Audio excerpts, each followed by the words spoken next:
Olivia's POV. Nanlaki ang mata ni Olivia sa ilalim ng tubig na may tumalon banda kung saan siya nakalublob. Kahit madilim, alam niyang si Sir Sefero ito. Malapit na siyang maubusan ng hangin.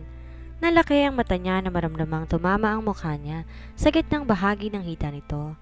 Dahil sa nangyari na pabuka ang labi niya sa ilalim ng tubig at tuluyan ang naubusan ng hangin kaya umahon na siya. Ano ba naman, Olivia? Gulat na gulat ang mata nitong nakatingin sa mukha niya. Dahil sa liwanag ng buwan, kitang-kita niya ang mukha nito. Nanlalaki ang mata ni Zephyro sa gulat habang nakatingin sa kanya. Umuubo, tumingin siya rito. Sir, di niya alam ano ang sasabihin. Naku po, paano ba to? Naparunok siya na maalalang tumama sa mukha niyang hindi dapat. Bakit palagi na lang? Nagyuko siya ng mukha. Hinintay niyang magalito sa kanya o kaya naman sigawan siya, pero ilang minuto na wala itong ginawa. Nagtataka ang mukhang tumingala siya rito at pilit inaaninag ang gwapong mukha nito. Sir? Tinapat niya ang kamay at winasiwa sa tapat ng mukha nito dahil nanatili itong nakatingin sa... Teka, sa dibdib niya ba ito nakatingin? Ihaharang niya sana ang dalawang kamay sa tapat ng dibdib nang hawakan siya nito sa balikat saka tinulak sa gilid ng pool. Dahil sa gulat di siya nakapag-react. Nang masandal siya nito sa gilid ng pool, nilagay ng binata ang mga kamay sa magkabilang gilid niya. Naparunok si Olivia na makitang madilim ang mukha nito habang nakatingin sa kanya. Galit ba to? Nahigit niya ang hininga nang bumaba ang mukha nito sa gilid ng tenga niya. Pero nakapagpalaki ng mata ni Olivia dahil lumapat ang katawan ng amo niya sa basa niyang katawan. Dahil wala siyang suot na pang itaas at manipis pa ang sando, ramdam niyang pagdikit ng pasas sa mainit na balat nito. Naglakbay ang init sa buo niyang katawan. Ano bang nangyayari sa kanya? Sir? Nagiba ang pakiramdam niya nang maramdaman ang mainit na hininga nito sa tenga niya. Tumingin siya sa puso niya na maramdaman ng may dumikit na bagay. Nalaki ang mata niya na ma-realize kung ano ang bagay na yon. Mabilis niyang tinulak ang binata at nagmamadaling umahon. Nagmamadaling tumakbo si Olivia pabalik sa kwarto niya. Gusto niyang maiyak na maalalang pagkakadikit ng bagay na yon sa puso niya. Nung una nakita lang niya tapos naupuan, tapos ngayon sa puso na dumikit. Pumasok siya ng banyo at agad nagbanlaw. Bakit ba palagi na lang nangyayari ito sa kanya? Madilim ang mukha ng binata sa kanya kanina. Sigurado siya galit na naman to at baka mapagalitan na naman siya bukas.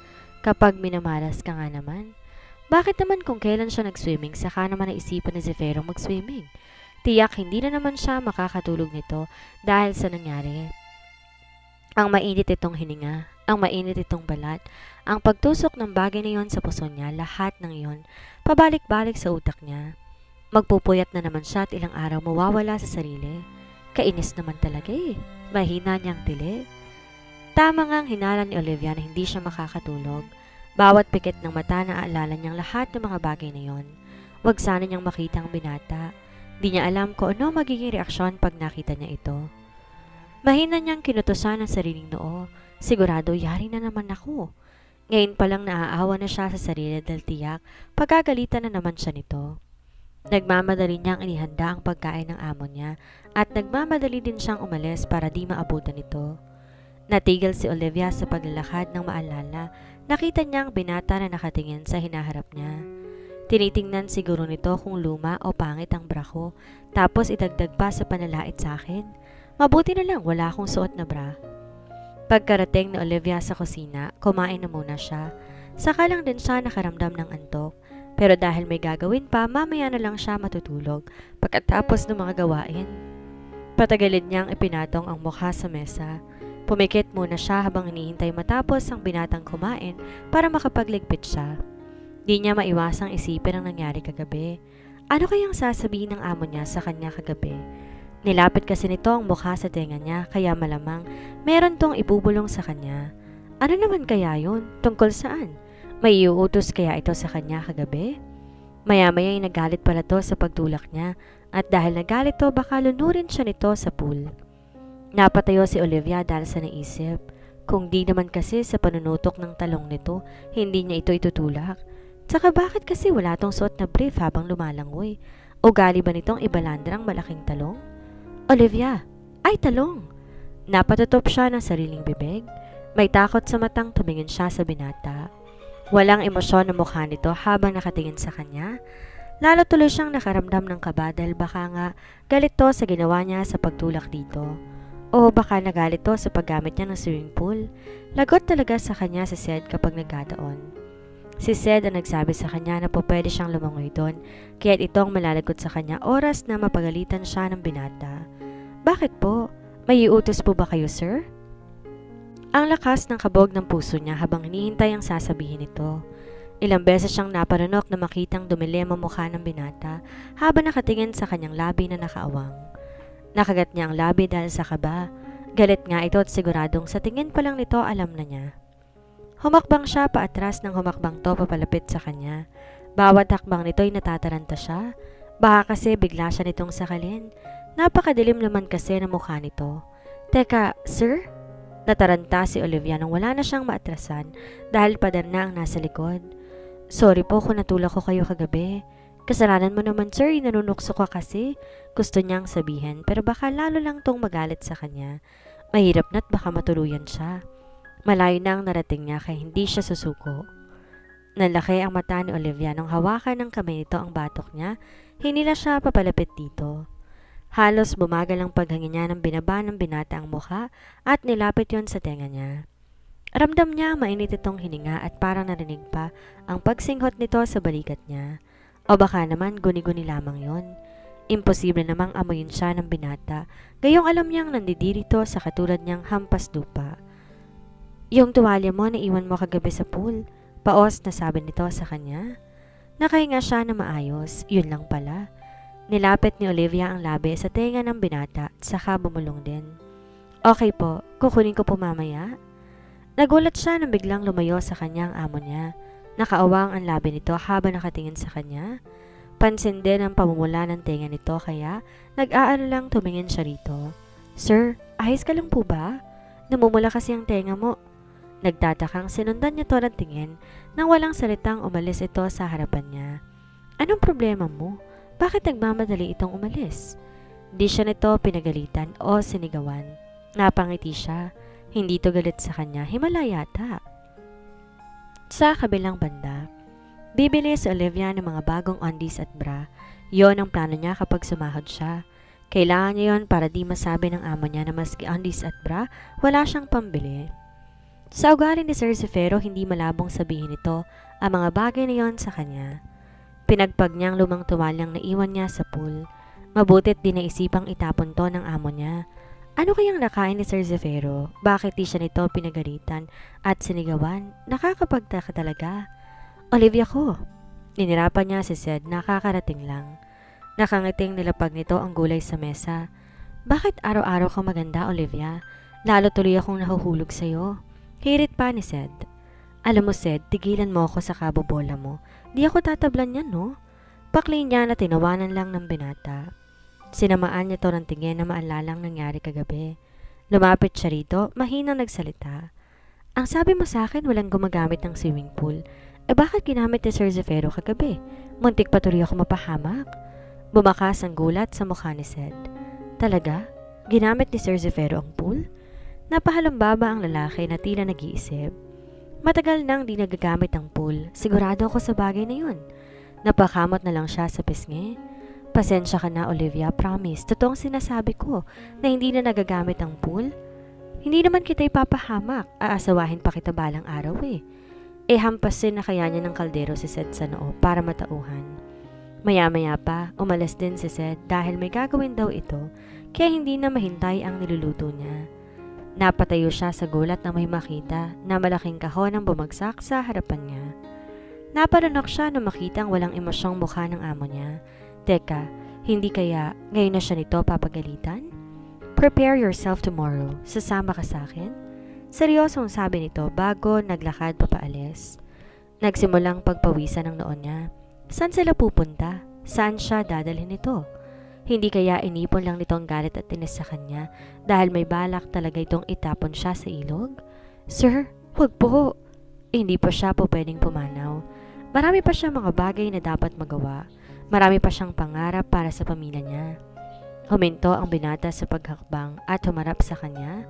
Sir, hindi naman po solusyon ang pagpaslang. What are you talking about, Olivia? Halata ang pagkairita sa mukha ni Sir Zefiro nang lumapit sa kanya. Tumingala siya sa amo. Hindi mo ko itatapon sa ilog? Napaatras siya nang lumapit to sa kanya. Biglang nagbago ang aura nito. Nakakatakot at napakadilim na tila anumang sandali handang manakit. You're going with me tomorrow because I need a servant. At ang laman ng kahon na yan ang isusuot mo? Saglit pang tumingin ang binata sa kahon. Nakahinga siya na maayos. Kung ano-ano na lang iniisip niya, masisisi ba siya? Halos puro kasamaan ang pinapakita ng amo sa kanya. Yumuko ang binata, diretsong tumingin sa mata niya. Huwag mo akong igaya sa mga katulad mong hampas lupa, Olivia. Kahit kailan hindi ako magiging isang masamang tao. Madiin pang wika nito bago siya iniwan. Nadamay na naman ang pagiging hampas lupa niya. Palagi na lang. Kailan kaya marirealize si Sir Zefiro na hindi lahat ng tao ay pare-pareho? Sa kabilang banda, nilalamig si Olivia at masama ang pakiramdam. Mas lalo siyang nilalamig dahil sa ikli ng suot niya. Matapos maghain, muli siyang bumalik sa kusina, pilit kumain para makainom ng gamot. Bakit ngayon pa siya nagkasakit kung kailan aalis sila bukas? Paano na to ngayon? Siguradong magagalit na naman si Sir Zefiro kapag hindi siya sumama. Ang masaklap pa baka isipin pa at alisin siya sa trabaho dahil sabi nga nito madali siyang palitan. Matapos uminom ng gamot, tumingin siya sa orasan. Kalahating oras pang hihintayin bago mapunta sa dining hall. Naghintay siyang sandali. Nang lumipas ang 30 minuto, agad siyang nagpunta sa dining hall para maglinis. Tinapos niya muna mga dapat niyang gawin bago pumasok ng kwarto niya. Umawang ang labi niya na makita ang laman ng kahon. Isang dress na kulay puti, halatang mamahalin. Isang pares ng kulay puting heels at mga accessories sa katawan. Teka, hindi kaya ikaltas to ni Sir Zefiro sa sasahurin niya? Lalong kumirot ang ulo niya sa naisip. Wag naman sana. Baka wala siyang sahuri ng ilang taon. Halata namang di basta-basta ang mga bagay na pinapasuot sa kanya. Pero saan naman kaya sila pupunta? Yon ang tanong niya sa isip bago matulog. Alas 5 pa lang ng umaga gising na si Olivia. Kahit na gusto pa niyang mahiga at magpahinga, wala naman kasing sinabi si Sir Zefiro anong eksaktong oras ng pag-alis nila kaya't para sigurado, inagahan na niya ang pagbangon. Mahirap na at baka mapagalitan na naman siya.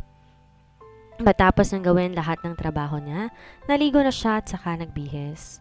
Halos ayaw na niyang umalis sa tapat ng salamin. Ang ganda kasi ng suot niya, bagay na bagay sa high heels. Sinuot din niya ang set ng alahas sa tila white gold, pero syempre alam niyang malabo yun. Sino ba siya para bilhan ng white gold ng binata? Isa lang naman siyang hampas lupang katulong. Pero masaya pa rin siya dahil nakapagsuot na rin siya ng ganito kagandang dress at sapatos ngayon. Mahirap lang sila at halos wala pang makain kaya naman kahit isang bagong damit, hindi sila nagkaroon. Puro bigay ng kapitbahay o galing sa mga simbahan ang mga damit na meron sila. Todo ngiti si Olivia na lumabas ng kwarto. Pero dahil hindi siya sanay sa high heels, nawalan siya ng balanse. Akala niya babagsak siya pero tumama ang mukha niya sa matigas na bagay bago pa bumagsak sa lapag. Nanlaki ang mata niya na makita ang binata nakatingin sa kanya. Agad siyang umayos ng tayo at lumayo dito. Kailangan niyang dumistansya dahil mukhang di maganda ang mood ng amo niya ngayon. Grabe kasing tingin ng mata nito sa kanya ngayon. Matiim at tila hinuhukay ang pagkatao niya. Hindi niya mapigilan ng sariling purihin si Sir Zefiro ngayon. Para itong prinsipe sa suot na itim na tuxedo. Napakagwapo nito tapos mabango pa. Sa bagay, palagi naman tong gwapo at mabango. Kaso nga lang nakakatakot pa rin ang aura nito sa kabila ng kagwapuhan. Habang nasa loob sila ng mamahaling sasakyan ni Sir Zefiro, panay naman ang hilot ni Olivia sa sentido. Sa sobrang sama ng pakiramdam niya napapapikit siya. Idagdag pang nilalamig pero mainit naman ang buong katawan niya. Hindi na siya nagtanong nang huminto sila sa isang napakalaking simbahan. Pagkababa ay bigla na lang siyang natakot habang napaatras. Sinong hindi matatakot kung bigla na lang may mga kalalakihan na pumalibot sa kanila. Nakakatakot at mukhang mga goons. Nang maunang maglakad ng amo niya, sumunod na lamang siya. Halos mapanganga siya sa sobrang ganda ng paligid. Teka, nawala ang amo niya. Magpapanik na sana si Olivia nang hawakan siya ng isang magandang babae sa kamay. Inakay sa isang upuan na halos babaeng lahat ng mga nakaupo. Paglingon niya sa kabilang dako, nakita niya ang binatang amo na wala man lamang bakas ng emosyon ang mukha.